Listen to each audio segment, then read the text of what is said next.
नमस्ते दोस्तों, आज MSM मटेरियल साइंस से मेटलर्जी का चैप्टर 1 का मैं वन शॉट लेके आया हूँ। जो हमारी सीरीज़ पूरी चल रही है। तो और सब वीडियो के लिए मैं आप मेरे चैनल पर जाओ और आपको जो भी टॉपिक या कोई जो भी चैप्टर सर्च मारना हो आप सर्च मारोगे तो आ जाएगा। तो introduction to material science metallurgy जो चैप्टर 1 है, अब उसमें हम इतने टॉपिक आज कवर करेंगे। ये जो कि पूरा चैप्टर ही है, ये पूरा चैप्टर है वो आज हम कवर करेंगे। अब कोई भी चीज़ आप पढ़ रहे हो तो आपको पता होना चाहिए कि मैं पढ़ क्यों रहा हूँ, इसका यूज़ क्यों कहाँ आने वाला है। अब ये जो चैप्टर है, अब आप फ्यूचर में इंजीनियर बनोगे तब आप कुछ भी कि कहीं भी आपको कोई भी जगह जहाँ आपको कुछ भी चीज़ मैन्युफैक्चरिंग करनी होगी, कुछ भी चीज़ बनानी होगी या कोई भी चीज़ में आप काम कर रहे होगे तो आपको उसकी प्रॉपर्टी पता होनी चाहिए।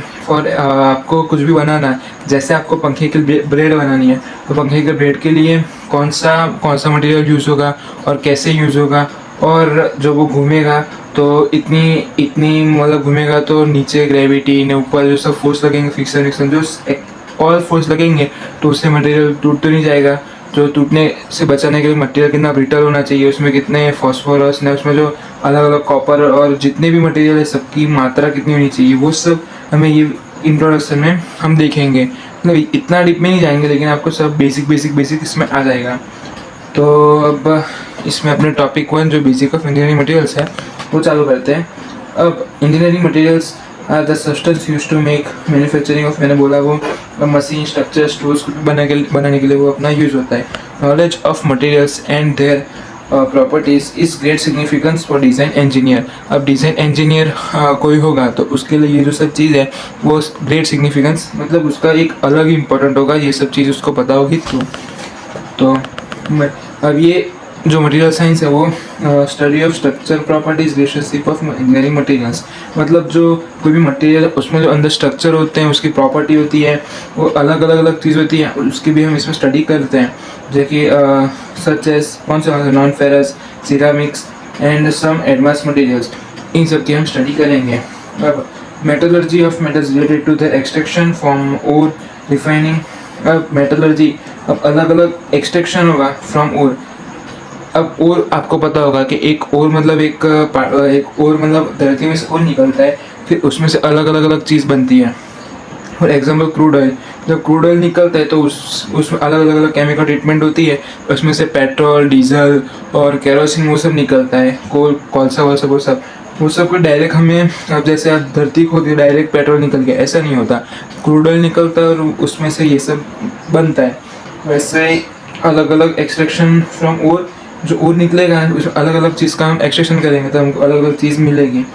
और refining production of alloys along with the properties, वैसे ही प्रोडक्शन ऑफ एलॉयज होगा उसके प्रॉपर्टी के साथ। अब मेटलर्जिकल में भी क्लासीफाइड एज फॉलो, ये 3 में अपना क्लासीफाई होगा। कौन सा? एक्सट्रैक्टिव, मैकेनिकल और फिजिकल। तो एक्सट्रैक्टिव क्या है? With separation of metals by various chemical processes. अब केमिकल प्रोसेसेस करके अलग मेटल को सेपरेट करेंगे वो है अपना एक्सट्रैक्टिव। फिर mechanical, deals in mechanical working as well as testing of mechanical properties of material. अब मैकेनिकल मतलब जो अपने मशीन में जो यूज़ होता है और उसका जो टेस्टिंग होती है मैकेनिकल प्रॉपर्टीज़ द्वारा। Mechanical properties concept ductility, malleability, sonorous, वो सब अपनी मैकेनिकल प्रॉपर्टी हुई। फिजिकल मेटलर्जी, जो फिजिकल मेटलर्जी हुई वो अपना structure with structure of metal और alloys after deformation and treatment of metals, मतलब मेटल में कैसा ट्रीटमेंट किया और जो अंदर स्ट्रक्चर होते हैं वो उन सब पे ये अपना फिजिकल मेटलर्जी काम करता है। अब इसका क्लासिफिकेशन देखते हैं, जो कि पहला इंजीनियरिंग मटेरियल्स हुआ, उसमें से हमें क्या मिला? Metals and their alloys.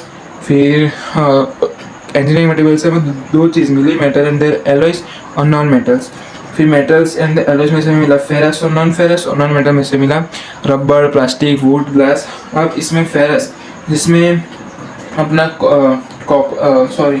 Ferrous यानी कि जिसमें अपना ये फेरस में ये सब आएगा, और जो नॉन फेरस होगा उसमें कॉपर एंड इट्स एलॉय आएगा। अब जो फेरस होता है मतलब Fe, उसमें क्या होता है? Which contain iron as the main element, जिसमें आयरन होगा वो अपने मेन एलिमेंट में होगा। और जो नॉन फेरस होगा जैसे कॉपर वापर वो देखा। अब इसमें जो फेरस होगा मैंने उसके एग्जांपल लिख के दिए, और जो नॉन फेरस होगा उसके एग्जांपल लिख के दिए। जो नॉन फेरस हो गया, जो नॉन मेटल्स है उनमें प्लास्टिक्स, कंपोजिट, सिरामिक्स, वो सब। तो वो तो आपको पता ही है, ये चीज़ ही अलग है और ये चीज़ अलग है। तो अब हम देखते हैं basic of advance engineering materials. Advance engineering material पहले हम देखते हैं वो किसे बोलते हैं।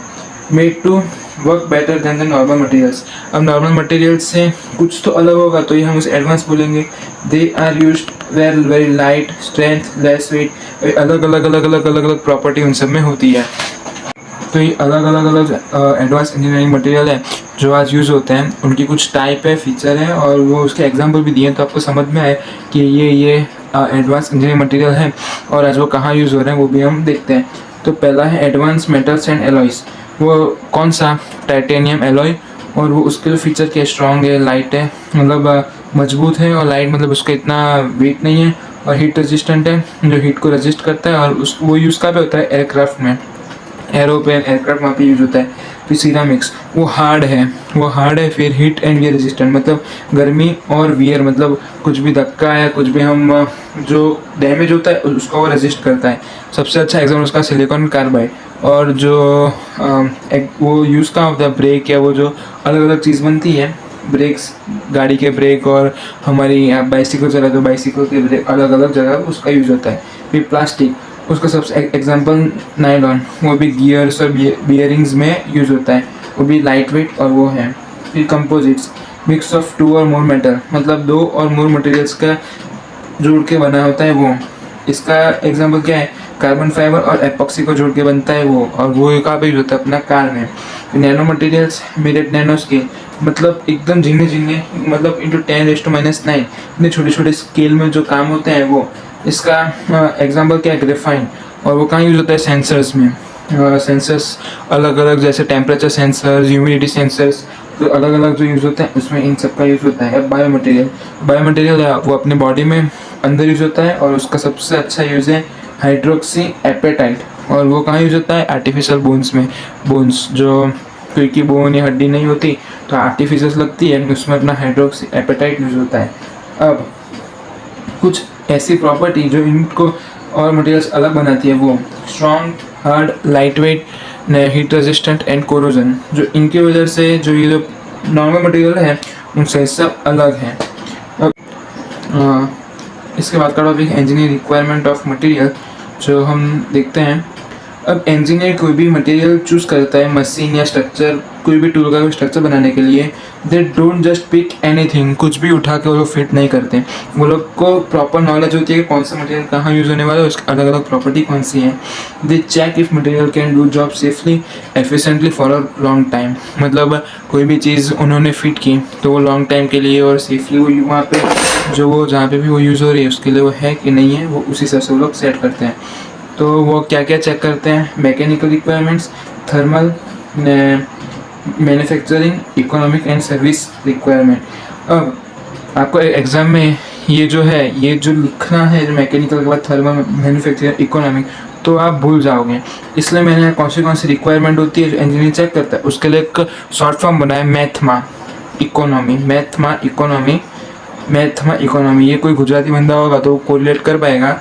मैथ होता है मैथ के अंदर इकोनॉमी, ऐसा मैंने कुछ बनाया है मेरे हिसाब से। तो आप ये फॉलो करोगे तो आप मतलब ये मैं से mechanical property, thermal property, manufacture requirement, में से मैन्युफैक्चरिंग, मैन्युफैक्चरिंग, और इकोनॉमी में से इकोनॉमिक एंड सर्विस रिक्वायरमेंट। ऐसे मैंने कुछ सेट किया है जो कि आपको एग्जाम में ये याद आएगा। तो आप इसका शॉर्ट फॉर्म याद रखोगे तो मैथमा इकोनॉमी याद रखना। फिर अपना मैकेनिकल रिक्वायरमेंट, जो कि अब ये 1 2 3 4 है, वो हम डीप में देखते हैं। मैकेनिकल रिक्वायरमेंट क्या है? Material should be have enough strength to bear load without breaking. Material में इतनी स्ट्रेंथ होनी चाहिए कि लोड को कैरी कर लें टूटे बिना, और वो हार्ड, टफ और डक्टाइल होना चाहिए for shaping and long use. अब डक्टाइल मतलब मार के जो हम थिन उसमें कन्वर्ट कर देते हैं वो, तो वो क्यों? क्योंकि आप उसमें कोई शेप देना है या लंबे समय तक उसको चलना है, उसके लिए ये सब प्रॉपर्टी होनी चाहिए। उनका सबसे एग्जांपल कौन सा है? जो ब्रिज में स्टील यूज होता है वो। फिर thermal requirement, materials should work properly at a different temperature. अब अलग अलग टेम्परेचर में मटेरियल अच्छे से काम करना चाहिए। It must have a good heat resistance and low thermal expansion, मतलब रेजिस्टेंट होना चाहिए। और थर्मल एक्सपांशन मतलब कोई मटेरियल ऐसा होता है कि जो बहुत गर्मी पड़े तो एक्सपांड होने लगता है, तो मटेरियल को ऐसा लो मतलब कम होना चाहिए, बहुत ज़्यादा नहीं होना चाहिए, क्योंकि वो जहाँ पे बैठा होगा वहाँ पे एक्सपांड करेगा तो जगह थोड़ी ऊपर नीचे होगी, तो उससे जो मटेरियल है उसमें डिफेक्ट आ सकता है, इसके लिए वो कम होना चाहिए। इसका एग्जांपल सबसे अच्छा कौन सा है? Copper for heat conduction. अब हीट कंडक्शन के लिए कॉपर यूज होता है वो। फिर इसके बाद manufacturing requirement, material should be easily to cut, weld, shape and design form. मतलब अब मैन्युफैक्चरिंग के लिए ये अलग अलग उसकी प्रॉपर्टी होनी चाहिए। Good machinability and weldability, save the time and cost. तो आप बोलोगे मशीनेबिलिटी मतलब क्या? जो प्रॉपर मशीन में वर्क होता है और कोई मशीन में हम यूज़ करते हैं और उसको कोई प्रॉब्लम नहीं आती वो, और वेल्डिंग का टाइम जो होता है वो अपना वेल्डेबिलिटी। इसका एग्जांपल क्या है? Mild steel is easy to weld. जो माइल्ड स्टील होता है वेल्ड करने में ईजी होता है। अब इकोनॉमिक एंड सर्विस रिक्वायरमेंट, ये हमारे काम की चीज़ आ गई। तो material should B affordable, durable and easily available. Material ऐसा होना चाहिए, बहुत महंगा भी नहीं होना चाहिए और ड्यूरेबल भी होना चाहिए, मतलब लंबे समय तक टिके वैसा, और इजीली हमें मिल जाए वैसा। It must be work well for a long time with low maintenance, तो मेंटेनेंस कम और काम ज़्यादा, ऐसा मटेरियल होना चाहिए। और ऐसे एग्जाम्पल क्या है? Mild steel is cheap and long lasting. जो माइल्ड स्टील है वो सस्ता पड़ता है और लंबे समय तक चलता है। तो अब इसके बाद हम देखते हैं properties of engineering materials. Properties of materials shows whether the material suitable और unsuitable for a particular industry. अब अलग अलग प्रॉपर्टी है, तो अब कोई भी मटेरियल हो उसकी आपको अलग अलग प्रॉपर्टी पता हो तो आपको समझ में आ जाएगा कि जो मटेरियल मुझे जहाँ फिट करना है वो वहाँ फिट होगा या नहीं होगा। तो सबसे पहले कौन सी है? अपनी plasticity. Property of material which retains the deformation produce under a load permanently is called plasticity. अब क्या होता है? जो मटेरियल होता है उसमें डिफॉर्मेशन, जो मटेरियल तो हम ऐसे कुछ मतलब ये फॉर एग्जांपल ये है, ये पेन।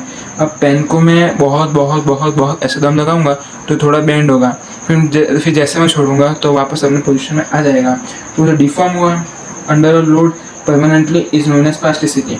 अब मैंने इसको ऐसे फॉर एग्जाम्पल रबड़ है, मैं रबड़ को ऐसे खींचा और थोड़ी देर के लिए खींच के रखा, तो थोड़ी देर बाद क्या होगा? जो जैसे फोर्स दिया तो वही फोर्स में वो रह जाएगा, फिर वापस अपने ओरिजिनल शेप में नहीं आ पाएगा। तो प्रोड्यूस अंडर लोड परमानेंटली वो उसी पोजीशन में वो रह जाएगा, उससे हम बोलेंगे प्लास्टिसिटी। अब strength, ability of material to resist applied force. अब स्ट्रेंथ यानी जो अब उसमें जो फोर्स अप्लाई होगा उसको मटेरियल रेजिस्ट कर पाता है कि नहीं, वो उसकी स्ट्रेंथ पे निर्भर होगा। Malleability is ability of material hammered, roll और पास्ड हुआ, मतलब जो थीन शीट मैंने बोला, जो थीन शीट में वो कन्वर्ट हो जाएगा, और रोल्ड और हैमर्ड पे वो हैमर्ड भी हम कर सकते हैं और थीन शीट में कन्वर्ट हो जाए विदाउट टूटे बिना, वो अपना malleability. Fatigue is failure of material due to repeated cycle और loading even if load is below its ultimate step. मतलब अब उसके जो अल्टीमेट स्टेप था वहाँ हमने लोड अप्लाई नहीं किया, फिर भी वो फेल हो गया। किस में? जैसे फॉर एग्जांपल ये एक मटेरियल है, तो मैंने इसको खींचा छोड़ा, फिर एक टाइम मैंने उस अल्टीमेट स्ट्रेंथ नहीं उसको अप्लाई करूँगा, फिर मैंने इसको खींचूंगा, फिर वो अपने ओरिजिनल पोजीशन में नहीं आ पाएगा, तो वो हम बोलेंगे कि ये मटेरियल में फटीग है, मतलब उसमें वो फटीग हो गया, वो मटेरियल में फटीग ही फेलियर आ गया, ऐसा। Fatigue is a failure of material due to repeated और साइक्लिक लोडिंग। तो साइक्लिक जो मैंने बोला, साइकिल अपने लोड देते गए निकलते गए, उससे जो प्रॉब्लम है उसे हम फटीग बोलेंगे। फिर elasticity, property of material to regain its original shape after deformation when external forces remove. मतलब अब ये रबड़ है, मैंने खींचा, फिर खींच के मैंने तुरंत छोड़ा तो क्या है? उसका ओरिजिनल शेप में आ गई, उसे मतलब इलास्टिसिटी। डक्टिलिटी, अब stretch into wire without breaking, खींचते वो वायर बन गया, उसे हम बोलेंगे डक्टिलिटी। फिर आता है अपने hardness is ability of a material to resist scratches, wear and tear. मतलब जो स्क्रैचेस होता है, जो वेयर होता है, उसको जो रेजिस्ट करता है, खुद को प्रोटेक्ट करता है, उसे बोलेंगे हार्डनेस। तो फिर अपना आता है toughness is total amount of energy absorb by material before it's failure. मतलब जो टूटा उसके पहले कितनी एनर्जी एब्जॉर्ब की, उसे बोलेंगे टफनेस। फिर क्रीप यानी creep is slow and gradual deformation of material under a constant load over a long time. मतलब धीमे धीमे और ग्रेजुअल डिफॉर्मेशन हुआ जब हम अंडर अ कांस्टेंट लोड, हम कंटिन्यू लोड देते गए फॉर अ लॉन्ग टाइम, मतलब ज़्यादा समय के लिए, एट मतलब ज़्यादा टेम्परेचर के लिए, तो जो अलग जो धीमे धीमे जो उसमें डिफॉर्मेशन हुआ उसे हम बोलेंगे क्रीप। फिर हम मशीनेबिलिटी, वो क्या हुआ, how easy material is to be cut shape और मशीन यूजिंग टूल, ये सब हम मशीन का टूल का यूज़ करके हम कर पाते हैं, वो अपना मशीनेबिलिटी। अब ये आप बोलोगे कि मुझे ये एग्ज़ाम में याद कैसे रखूँ, इसके लिए भी मैंने ये जो है properties of engineering material important topic है, एग्जाम में पूछा सकता है। इसके लिए मैंने नेमोनिक्स क्रिएट किया है। Please show me full energy during hard tough chemical manufacturing. Please show me full energy during hard tough chemical manufacturing. कैसे है? Please plasticity, show strength, me malleability, फिर प्लीज शो मी क्या आया, full energy, full मतलब fatigue, energy means elasticity आया, during ductility, hard में दे hardness, during hard tough chemical manufacturing, वो हार्ड तक हुआ, फिर टफ सी पे से केमिकल मैन्युफैक्चरिंग। तो ये आप नेमोनिक्स याद रखोगे, इस पे आप ये पूरा याद करने की कोशिश आप कर सकते हो। नेमोनिक्स क्या है, please show me full energy during hard tough chemical manufacturing. ठीक है, ये जो criteria for selection of material of engineering application है, वो इंजीनियरिंग रिक्वायरमेंट्स ऑफ मटेरियल है, वो उसका आंसर आप सेम टू सेम इसमें लिख सकते हो। तो इसका आंसर कौन सा था? इसका आंसर था अपना ये, मैंने आपको बोला था इंजीनियरिंग रिक्वायरमेंट मटेरियल, इसमें जो ये जो 4 प्रॉपर्टी थे और 4 प्रॉपर्टी हमने डीप में देखा वो। तो जो आपको वीडियो अच्छा लगा हो तो लाइक करें, सब्सक्राइब करें। थैंक यू, धन्यवाद।